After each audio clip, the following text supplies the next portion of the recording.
If you are watching this video right now, this video is meant to find you. Ito po ay ang September reading. So, for September 2025 general reading. Okay, so kung napapanood mo ang video na ito, okay, this will happen to your September.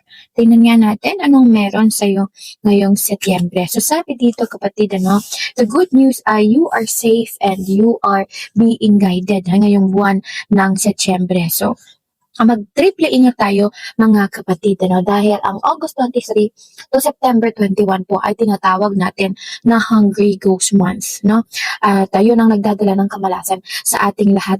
Ang kagandahan naman sa iyo ay ikaw yung isa sa mga tao na may basbas, may gabay ngayong 2025 or ngayong September 2025. Kaya naman pagdating sa kaperahan, maganda ang iyong income, Napaka-successful ng iyong kaperahan ngayong 2025 of September 2025, So, nakita mo itong sticks na to. This sticks represents challenges and problem na pagdadaanan mo ngayong buwan ng Setyembre. Sabi dito, mag-ingat dahil may mga mangilang-ngilang tao na nagtatangka na mag-take advantage sa'yo. So sabi nga, guard against deceit and concealment. So, hindi porket kaibigan mo, kababata mo, at katrabaho mo, kaibigan mo ay sa madalit salita, mapagkakatiwalaan mo na. Okay, so huwag magpapautang ngayong buwan ng Setyembre dahil sasakit ang ulo mo, hindi sila magbabayad. May mga problema man unos na pagdadaanan, challenges, small hassle, small problem ngayong buwan ng Setyembre, So you will come out victorious because you got the Queen of Wands energy.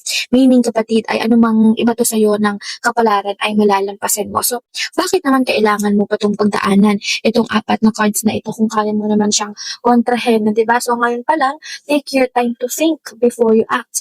And kung gusto mo ng pangontra dito sa apat na cards na ito, siguraduhin pumasok sa ating live 8 p.m. to 12 midnight mga kapatid. Makakapanood po ang aking mga subscriber ng ganong oras. Pero pagdating naman sa financial aspect, money aspect, so napakaganda ng pasok ng kaperahan sa'yo, So more on business, career, personal life ang nakikita ko na magiging challenge sa'yo ng Setyembre. But overall, you will come out victorious at pagdating sa kaperahan, mapapasana all talaga, At congratulations kapatid, dahil overall pa rin maganda naman ang iyong reading ng September. Mag-ingat lang sa pagtitiwala sa pagpapautang, huwag magpapautang, huwag mag-create ng malaking decision. Example, mag-open ng negosyo. Okay, it is a no. Any big decision, ito ay i-delay at pag-isipang mabuti, patapusin ang Setyembre. Okay, para makaiwas ka dito sa 4 cards na ito, nadala ng tinatawag natin na Hungry Ghost Month na mag-e-effect ng hanggang sa September 21. Kaya naman, pag tapos ng September 21, doon ka mag-isip ng mga big decision or any type of investment. At kung mahilig ka sa ganitong mga guidance and reading, make sure to click the subscribe button. Again, kung patapos na yung subscription mo, dahil ito ay isa sa iyong mga benepisyo bilang aking mga subscriber. And this is the sign na nag-e-effect sa iyo yung aking money manifestations para dahil lahat ng aking mga subscriber ay tinutulungan ko in terms of money manifestation. And have a blessed day, kapatid, and stay blessed!